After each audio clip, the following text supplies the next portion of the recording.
Well, let's start off with the game from last night, which was definitely a down to the wire, very interesting game. Kind of ended very similar to how our game ended. The Atlanta Falcons, they traveled to take on the Philadelphia Eagles, which me and you both had the Philadelphia Eagles as the front runner in this one. Picked all the same games last week, so definitely looking forward to talk about this one.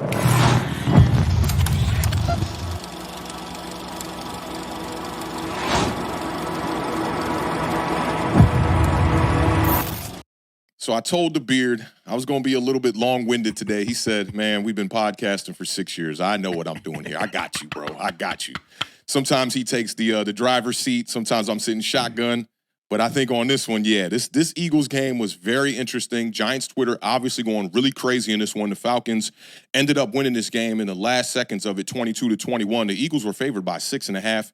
The over-under was 47, just a couple of points under that. The last time the Eagles lost in September was in 2021. And I saw this one on First Things First today with Nick Wright, who dropped a lot of gems on this game. And I know a lot of people don't get down with Nick Wright, but I do think he's a pretty knowledgeable guy. He has some extreme takes at times, but they were talking about this was the 7th most improbable win in the entire Next Gen Stats era.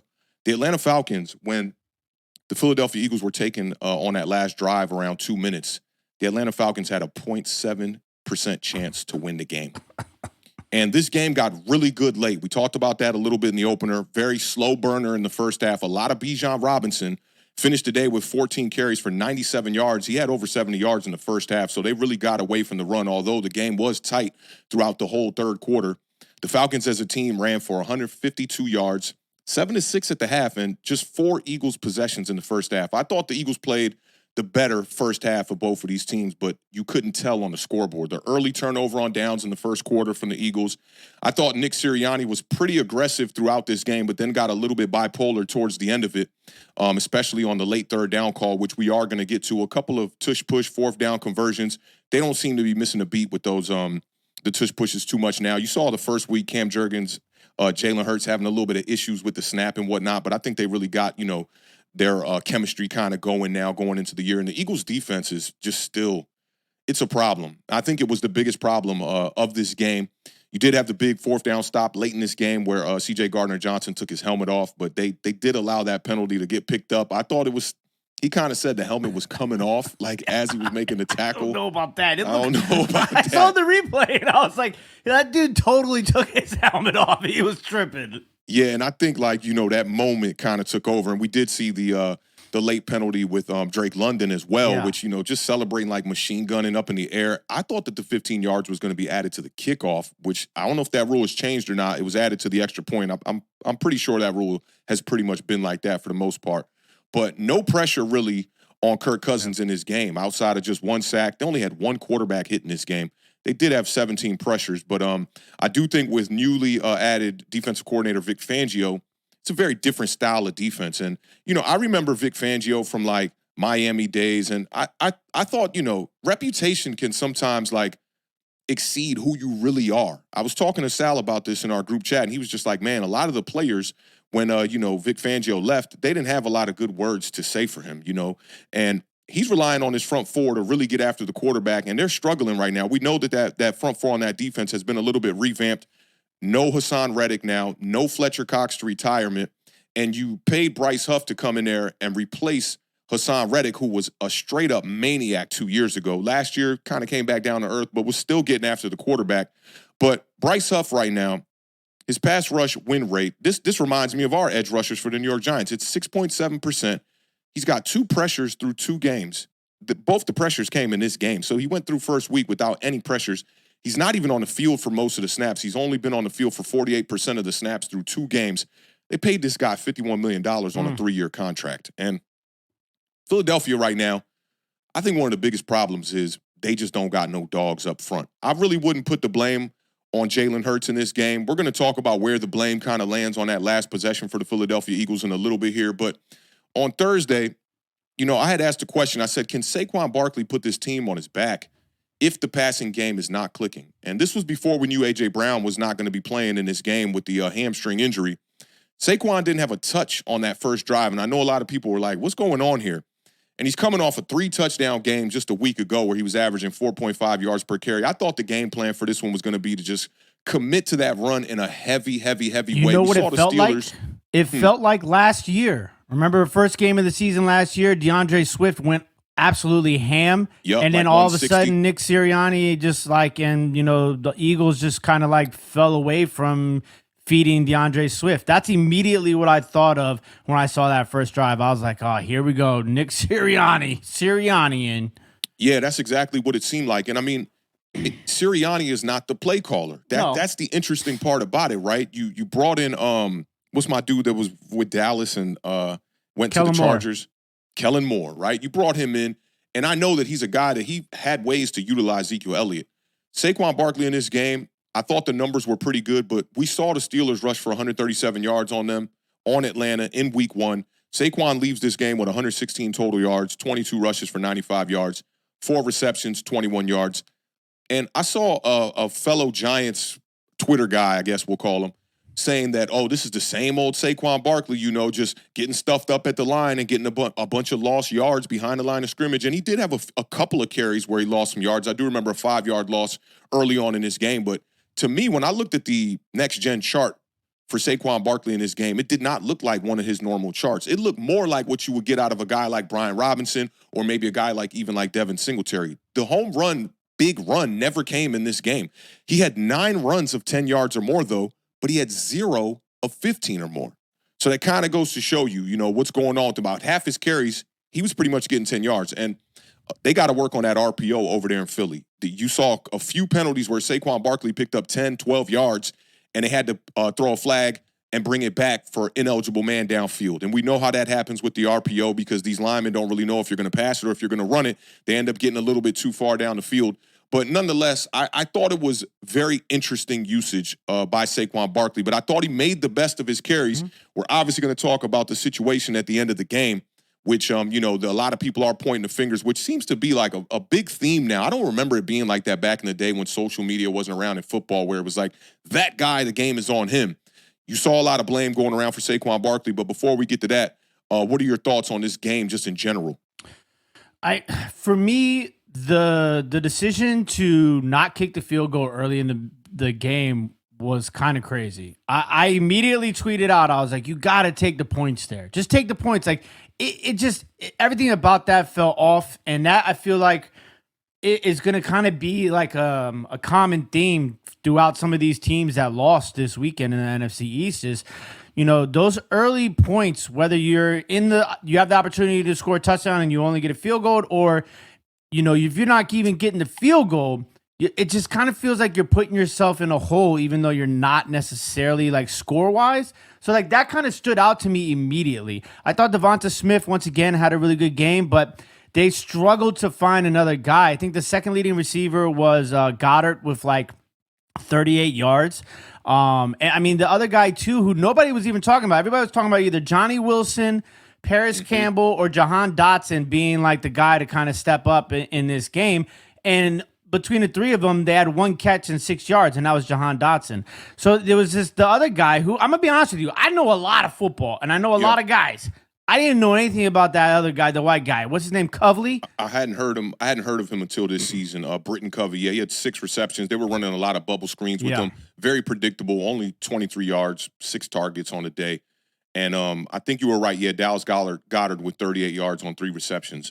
Yeah, so like that was another thing that kind of like stood out to me, obviously. And then I remember, following the game in the beginning of the early on Twitter, and people were like, Jalen Hurts looks slow, and Jalen Hurts doesn't have the ability to run the ball anymore. And then I thought Jalen Hurts had a lot of really good runs in this game. I thought, in the middle chunk of the game, especially the third quarter, he was killing it. But I do think he has lost a step, but I think that's because he's continuously bulking up, and, he's a guy that is fairly durable at the quarterback position. Yeah, but he made the plays when he needed to for this team. It was one of like these odd games this weekend where it felt like the momentum, they were killing the momentum themselves, just like with these little mistakes throughout the game.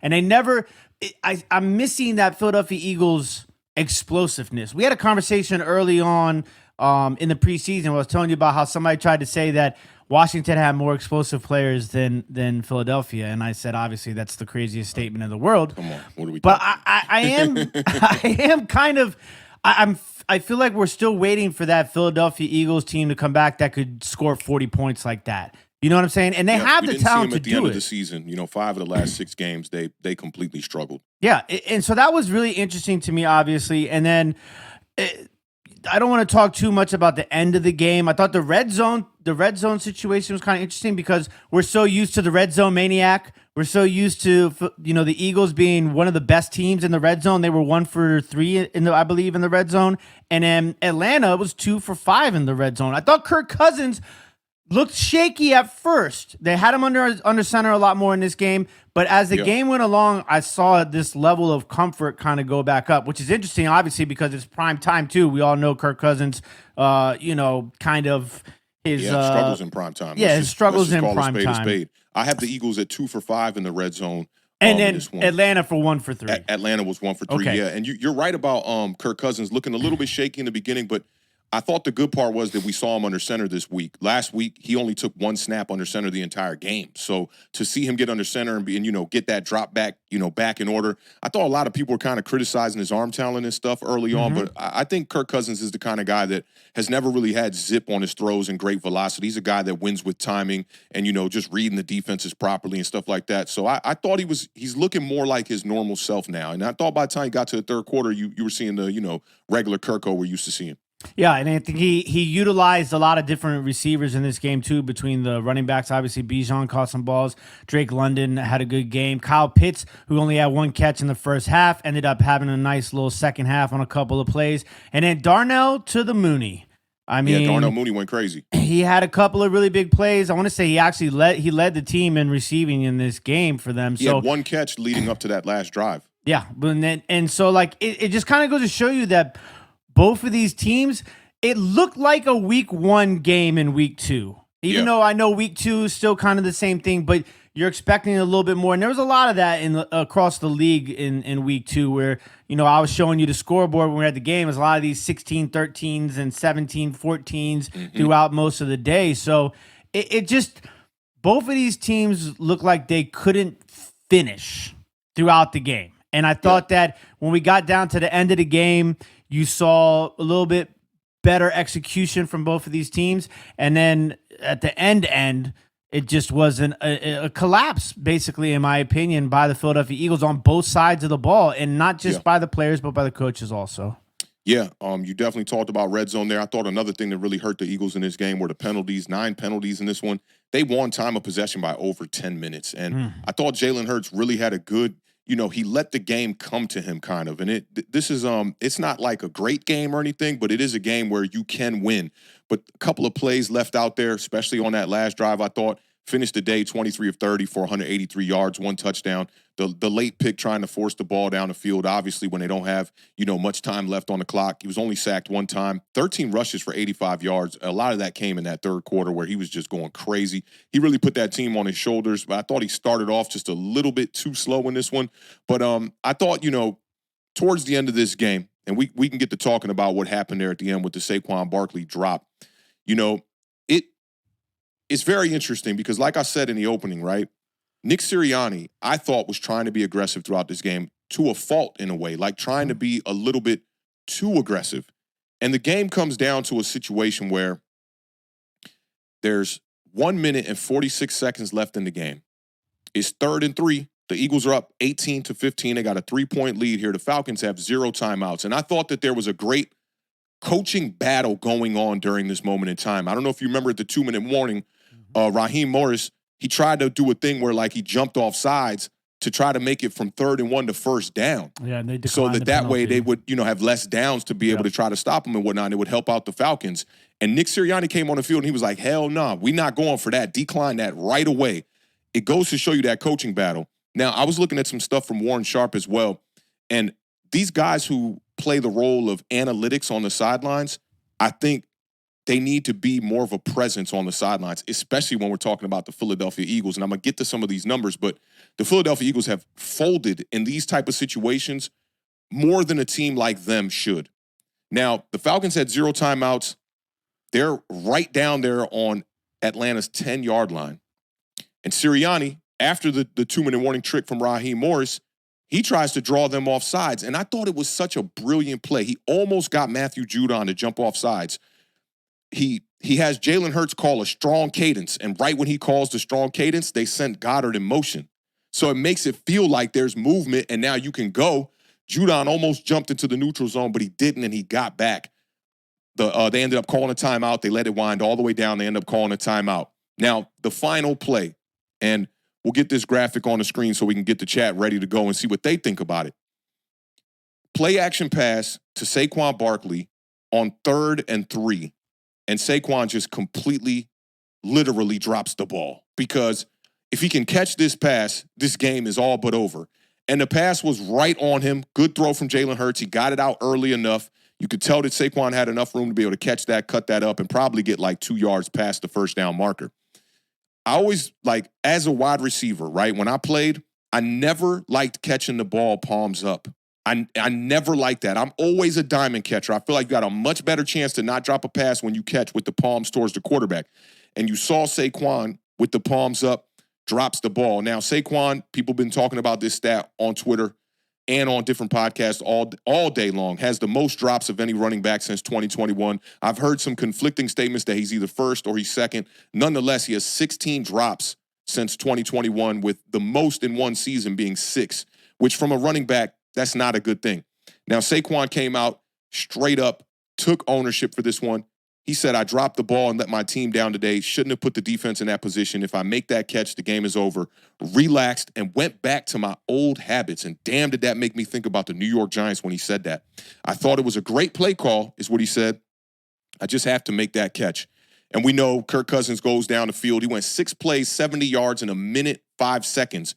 And this is where Mooney started to go off. He had the 21-yard catch, the 26-yard catch. Then Drake London had the 6-yard catch and the 7-yard touchdown. Kirk Cousins, 23 now, fourth quarter comebacks, 29 game-winning drives. And then you get Jesse Bates with the interception to seal it on Jalen Hurts. Now, the Eagles lost 3 games last year while leading going into the last 2 minutes of a game. And I'm sure that is a statistic that Kirk Cousins absolutely likes. But I saw Warren Sharp breaking this down, and this is mind-boggling to me. And if you guys don't know about Warren Sharp's new podcast, go check it out. Just put in your YouTube search bar, Warren Sharp. When it comes to a numbers standpoint, a lot of Giants fans don't like him because he be putting out a lot of negative numbers about Daniel Jones. But when it comes to numbers, this guy is one of the best. And I think he needs an NFL job, because if he was on the sidelines, this would not have happened. He tweeted out today, he said, just a reminder of every Eagles run needing 3 or fewer yards. It was 3rd and 3. They had 7 situations in the game like that where it was 3 yards or less. They were 7 of 7, bro. Bars. The one play on the 8th one, he decides to pass the ball. Now, for me, I don't think that it's an egregious play call as far as going for the pass, because sometimes these analytic departments and these coaches and these teams, they're on it, and they know that run is coming. So I'm not that angry at the pass on 3rd and 3. But what I'm angry about is, if you are going to pass it on 3rd and 3, you should have thought already that this is going to be 2-down territory. Now you're leaving a little bit more time left on the clock, about a good 40 seconds here. Because if you run the ball there, Atlanta has no timeouts. You can trickle it down from 140 damn near to a minute. And then you go for it on 4th down. You might take up 5-6 seconds. You're looking at Kirk Cousins driving the field 95 yards, down by 3, with no timeouts left, rather than getting that ball back with like a minute 40 left in the game. To me, it's a major mistake. And if it was me, especially, this is in hindsight for me, because when you're watching the game live, these coaches, everything is happening so fast, man. I was on the sidelines at Maryland last week. There's no time to even think. You have to be programmed to be able to understand how these situations work and be prepared and be ready. And the Philadelphia Eagles weren't ready. In that situation, with you running the ball, I'll give you the examples of what the situations were. 4th and 3, Hurts ran for 23 yards. 3rd and 2, Hurts ran for 12. 2nd and 1, Barkley ran for 5. 4th and 1, Hurts ran for 3. 2nd and 1, Hurts ran for 2. 1st and 1, Hurts ran for a touchdown. 3rd and 1, Hurts ran for 1st down. in that situation, you got to just run the ball back to back and drain as much clock as you possibly can. That's how I'm looking at it. So I got to put the bulk of the blame on Nick Sirianni here. But honestly, your team just didn't do enough. Mm-hmm. I don't even really feel right pointing the finger at Saquon Barkley too much or Nick Sirianni, because I think he just tried to kind of catch them off guard just a little bit.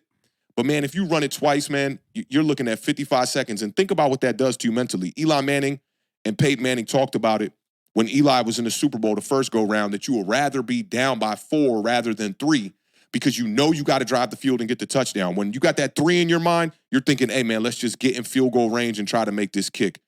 This was, like you said, a complete collapse. Vic Fangio and this defense, another nugget that I got from Warren Sharp, on that last drive, they did not blitz Kirk Cousins on any one of those downs. And I don't know if you remember when we were talking about this. I can't remember if it was on Giant Overreaction or on here. But when they put in Malik Willis for the game in week 1 for the last 2 plays to try to throw a Hail Mary, what did they do? They brought the house. And that frightens a quarterback and makes you get rid of the ball faster. So just a mental, a physical, on-the-field type of collapse. Since week 15 of 2023, the Eagles are 2-3 when leading in the final 2 minutes of a game. The rest of the NFL through all of 2023 was 90-11. And I saw that on First Things First as well, and I just couldn't believe it. Like, you're talking about a 90% winning chance, and how in the hell are you a team like the Philadelphia Eagles and you sitting up there at 2-3 when you're leading going into the last 2 minutes? Yeah, so that's where I'm kind of where I'm at. Like, I don't really want to blame anybody, right? Because I thought you pointed this out a little bit earlier in tonight's show, where it's like there's so many things that go wrong throughout a game. It's really hard to be the one guy reason why your team loses, right? Like, it's not easy to do that. Should Saquon have caught the ball? Absolutely.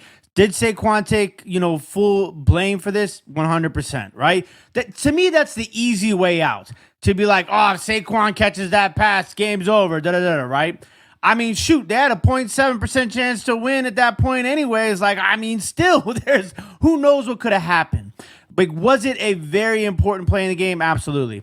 But he should have never been put in that situation. That's my whole thing, right? Yeah. So, like, I don't even want to just blame Sirianni. I just feel like blaming the entire coaching staff.